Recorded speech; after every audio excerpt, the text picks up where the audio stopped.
Goodfellowe MP by Michael Dobbs. Read by Tim Pigott-Smith. Thomas Goodfellowe made a grab for the brakes, narrowly avoiding a fall. He hadn't ridden a bike in 30 years, and London's Chinatown was congested with early evening traffic. A kamikaze run, he reckoned, Little Newport Street. But it had been his fault, for his eyes had wandered as he had waved to Madame Tang.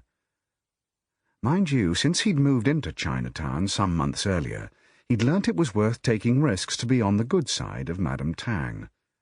Draped in an ancient woolen cardigan, she shuffled along in much the same manner as at the age of 13 she had tramped across China, her family's few possessions strapped upon her back, trying to keep from the clutches of Chiang Kai-shek's retreating Kuomintang hordes. Black days, those. Yet the winds of fortune could always change if you survived, and nowadays Madame Tang was one of the most powerful landlords in Chinatown, with an empire which she controlled with considered ruthlessness, and she understood ruthlessness. The soldiers of the Kuomintang had taught her everything there was to know, in one endless weekend in Wuhan, the last occasion she had seen her two younger sisters and mother. Madame Tang acknowledged his wave, while Goodfellowe pedalled on, thoughts of his daughter Samantha pressing forward upon him, even more troublesome than the traffic on Charing Cross Road. Oh, Sammy!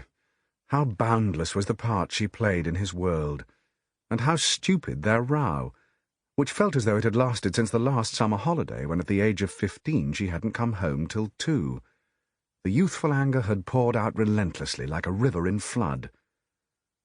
This weekend she'd come home on exeat from school to announce she was organising a charitable fashion show, Fashion Against Famine or some such nonsense, and asked for her mother's locket.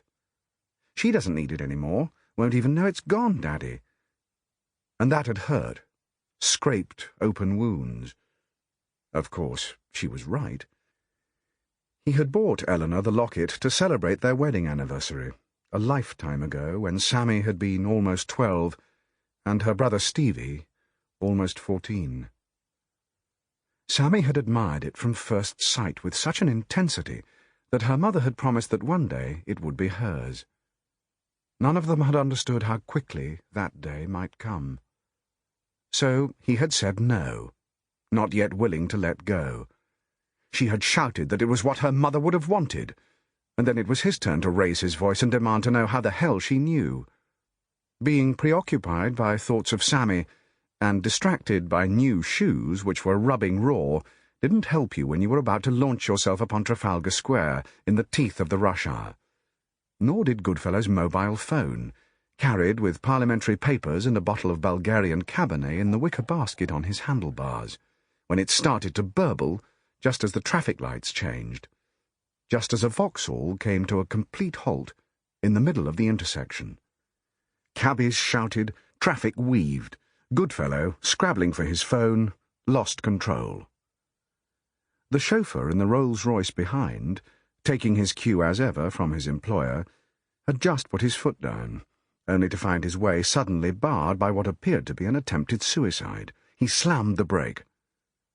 From the back seat of the Wildberry-red Silver Dawn, an exasperated and freshly rumpled passenger mouthed an unmistakably personalised oath at the cyclist.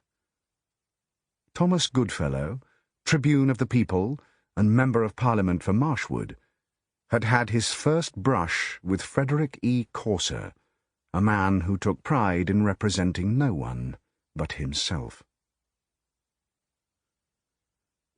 At almost the same moment, another confrontation was taking place which was to have an equally significant effect on Tom Goodfellow's life and reputation. In an alleyway, scarcely a stone's throw from Little Newport Street, could be found Zhu's apothecary. Chinese doctors, as Mr. Zhu was fond of remarking in his herbal emporium with its jars and display cases packed with weirdly shaped roots, seeds, deer tails, sun-dried seahorses, and absurdly twisted ginseng, had been at it a long time, surgically removing abdominal tumours under anaesthetic, while Baudelaire was still bathing in pig shit and kneecapping Sample complete. Ready to continue?